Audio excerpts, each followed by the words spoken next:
స్వాతంత్ర్యం వచ్చిన రోజే మన దేశం పూర్తిగా స్వేచ్ఛగా మారిందా? కాదు. స్వేచ్ఛకి దారి చూపాల్సిన ఒక మార్గం ఇంకా కావాలి. ప్రజలను రక్షించేవారు, నడిపేవారు, నియంత్రించేవారు ఎవరన్నది స్పష్టంగా చెప్పాల్సిన ఒక ఫ్రేమ్వర్క్ కావాలి. అదే భారత రాజ్యాంగం.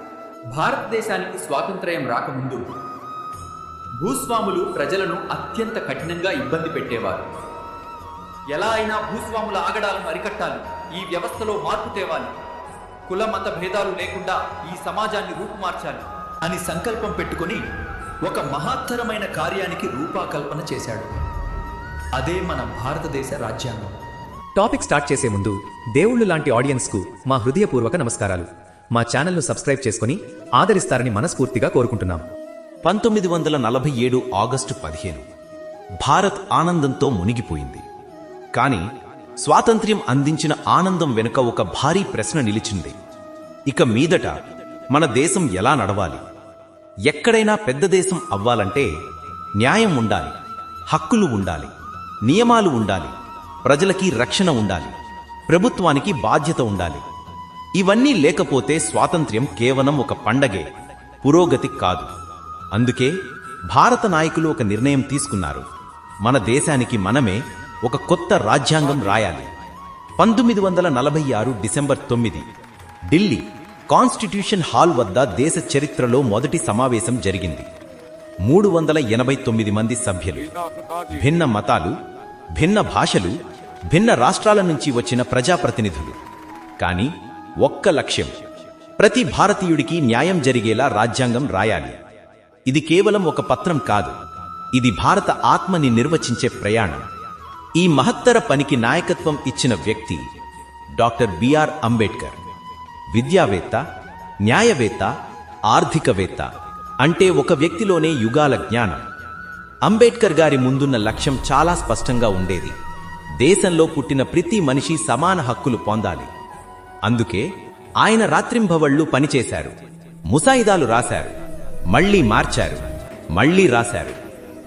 అంబేడ్కర్ గారి మాటల్లో, I measure the progress of a community by the degree of progress which women have achieved. ఈ ఆలోచనతోనే రాజ్యాంగంలో మహిళలకు కూడా రక్షణ, స్వేచ్ఛ ఇచ్చారు. అందుకే ఆయనను పవర్ ఆఫ్ ఇండియన్ కాన్స్టిట్యూషన్ అని ప్రపంచం గర్వంగా పిలుస్తోంది. 2 సంవత్సరాలు, 11 నెలలు, 18 రోజులు, చర్చలు, వాదనలు, పరిశీలనలు, కొన్ని వేల సవరణలు, ఇవన్నీ చివరికి ఒకే దారిని సూచించాయి: భారత రాజ్యాంగం. 1950 జనవరి 26న అది అమలులోకి వచ్చింది. అందుకే ఆ రోజునే రిపబ్లిక్ డేగా జరుపుకుంటాం. ఈ పుస్తకం మనకిచ్చిన 6 మహారత్నాలు, ఫండమెంటల్ రైట్స్. 1. స్వేచ్ఛ హక్కు, మాట్లాడే, ఆలోచించే, తిరిగే స్వేచ్ఛ. 2. సమానత్వం, కులం, మతం, భాషతో ఎవరికీ తేడా చూపరాదు. 3. మత స్వేచ్ఛ. 4. అణచివేత నుండి రక్షణ. 5. సాంస్కృతిక మరియు విద్యా హక్కులు. 6. రాజ్యాంగ పిటిషన్ హక్కు, నేరుగా కోర్టుకు వెళ్లే అధికారం. ఈ హక్కులు ఒక మనిషికి జీవించే గౌరవం ఇస్తాయి. రాజ్యాంగం మన ప్రభుత్వాన్ని నడిపే జీపీఎస్ లాంటిది. 1. పార్లమెంట్, ప్రజలు ఎన్నికలు చేస్తారు. 2. ప్రధానమంత్రి మరియు ప్రభుత్వం దేశాన్ని నడుపుతారు. 3. సుప్రీం కోర్టు న్యాయం కాపాడుతుంది. 4. కేంద్ర రాష్ట్రాల అధికారం, ఫెడరల్ స్ట్రక్చర్. 5. ఎన్నికలు, న్యాయం, హక్కులు అన్నీ రాజ్యాంగం నిర్ణయిస్తుంది. ఇది లేకపోతే దేశం ఎవరి చేతిలో పడిపోయేదే. ఈ రోజు మీరు ఓటు వేయడం, విద్య పొందడం, పోలీస్ మీద కేసు పెట్టడం, న్యాయం కోసం కోర్టుకెళ్లడం, స్వేచ్ఛగా మాట్లాడడం, ఇవన్నీ ఒకే కారణం వల్ల: భారత రాజ్యాంగం.